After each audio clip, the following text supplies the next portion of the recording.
We're going to take a look at the thyroid and the parathyroid glands. So the parathyroid glands and the thyroid glands are glands located in the main thyroid gland. So the thyroid gland is actually a bilobed H-shaped gland that sits just below the larynx and anterior to the trachea. So this is the anterior view of the larynx. You've got the larynx, and then you've got the thyroid gland. This is the thyroid gland right here. And it does a couple of things. It actually secretes several different hormones. It secretes T3 and T4. T3 is triiodothyronine and T4 is tetraiodothyronine. And then it also secretes another hormone called calcitonin. It's important to note that calcitonin is not controlled by the anterior pituitary gland. It's actually controlled by calcium in the blood, and we'll talk about that a little bit later. The parathyroid gland, there are 4 of them, and they are located on the posterior side. So this is the posterior view. Looking from back to front, you have the right, which makes up these 2 glands here, and then the left is these 2 glands here. Parathormone is also controlled by the calcium concentration in the blood, and the parathormone and calcitonin actually work together, and we'll talk about that here in a little bit. But first, let's look at how T3 and T4 work in the body. Well, T3 and T4 are secreted here in the thyroid gland. But what stimulates that? Well, there's a thyroid stimulating hormone, and what secretes that or stimulates that is the thyrotropin releasing hormone, and that's all stimulated by the hypothalamus. So the way I like to think about it is a toilet bowl tank. So this is a toilet, right? So inside the toilet is a float, and the tank is a float. And when the toilet is flushed, water goes down, and the tank fills through this, and it starts to fill up and fill up and fill up, and this float actually rises. So what happens is once the float gets to the top, it actually shuts the water off. I like to think of this in terms also when you're talking about T3 and T4. So let's say you're getting a stimulus from the thyroid gland. So the thyroid gland is the toilet bowl tank, right? So the TSH is the TSH is the stimulus of the water being filled in. So let's say there's a need. So you need more you need more hormone, you need more hormone, you need more hormone, you need more hormone, and finally you get enough. What happens is this float shuts off. So there's going to be a stopping of this thyroid stimulating hormone, and this is called a negative feedback loop. So once that desired level is reached, it sends a signal back to the anterior pituitary gland, says stop making or stop secreting thyrotropin releasing hormone. That actually stops the TSH production, and then this turns off. Now, when there's a need, it's basically the whole system gets kicked back on.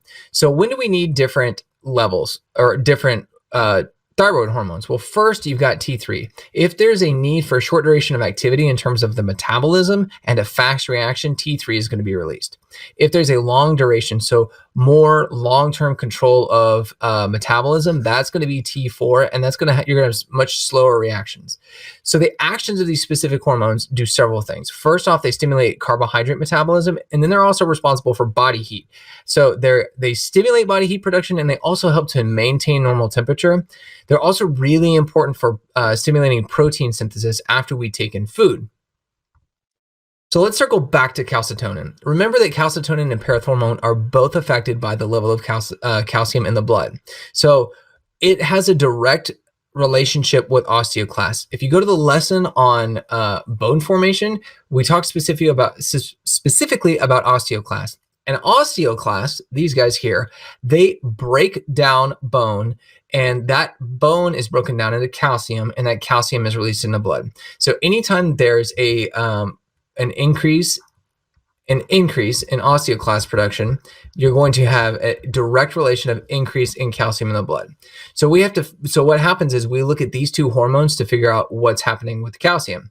So let's look at calcium here. So let's say the calcium goes up, there's an increase in calcium in blood. So that's going to increase calcium or calcitonin production, because calcitonin has osteoblasts to stop making new bone or to make new bone. So it's going to actually pull in calcium from the blood. The osteoclasts are going to stop breaking down bone. So this actually stops. So this decreases. And that means that the overall blood calcium, because we're pulling in blood here and there's no new bone being broken down, this is going to result in that low blood calcium. So let's look. There's also another mechanism that happens. So any calcium that's taken in from the food is actually excreted in the stool from the calcitonin control. And also the calcium uptake in the kidneys and the PCT, the proximal convoluted tubule, it shows that there's an increase in that uptake and it's actually kicked out via urine. Now, what happens with parathormone? Well, it's the exact opposite. It opposes the activity of calcitonin. So if we look over here, let's say there's decreased blood calcium. So we need to increase the amount of osteoclast production. Well, what happens? Well, you've got this parathormone production. This parathormone goes up. It's going to stimulate that osteoclast. This is what we're talking about right here. That increased osteoclast production is going to cause a breaking down of bone, and that's going to return the blood or return the calcium to the blood. So that's going to result in an increase in blood calcium. So sometimes we can have excess or deficient amounts of a particular hormone. So when we're talking specifically about the thyroid gland or thyroidism, we're talking about how much of the T3 or T4 production is being made. So in cases of hyperthyroidism, this is when there is an excess production of T3. And what happens with T3 or T4? And when there's an increase, because like we were talking about with that negative feedback loop, hey, well, we're trying to go back to the pituitary gland and we're trying to tell it to turn off. So there's going to be a low level of TSH, but the T3 and the T4 are still being produced in spite of that. That's going to lead to this increased metabolic state. So if we look at the other way that this is, you have this hypothyroidism. So these are low levels of T3 and T4. So we're trying to stimulate production back to the pituitary gland, and that's just not happening. So it's going to result in a high level of TSH in spite of these low levels of T3 and T4. That's going to lead to a decreased level of metabolic state. With the parathyroid gland, parathyroidism, we're looking at hyperparathyroidism and hypoparathyroidism. We're talking specifically about parathormone. So with hyperparathyroidism, we're talking about an increased production of PTH. Now remember that PTH has a direct relationship on the calcium in the blood. So if you have an increase in PTH, you're also going to have an increase in that osteoclast production. And if the osteoclasts are breaking down bone, you're also going to have an increase in blood calcium. So if we look here, so hyperparathyroidism, we're having an increased secretion of that parathormone. That's going to increase calcium in the blood because you have the increased osteoclast production. But what happens to the bones? Well, because there's all these osteoclasts that are working, it's actually going to cause bone density, a decrease in that bone density. So let's look at the other way. So hypoparathyroidism, that's a decrease in parathormone that's going to result in that decrease in the calcium in the blood. That's going to lead to muscle twitching, respiratory, and muscle failure. There are excellent lessons on all of these disease processes, so I encourage you to check those out. So let's recap. The thyroid gland is located in and just below the larynx and in front of the trachea. The parathyroid gland are those 4 glands, and they're located on the posterior side of the thyroid gland. Those thyroid hormones are T3 and T4 and calcitonin. Remember, calcitonin is not controlled by the pituitary gland. Then there's parathormone, which is secreted by that parathyroid gland. Remember that there's a direct relationship between parathormone and the osteoclast production. And then finally, calcitonin is directly a response to calcium levels in the blood.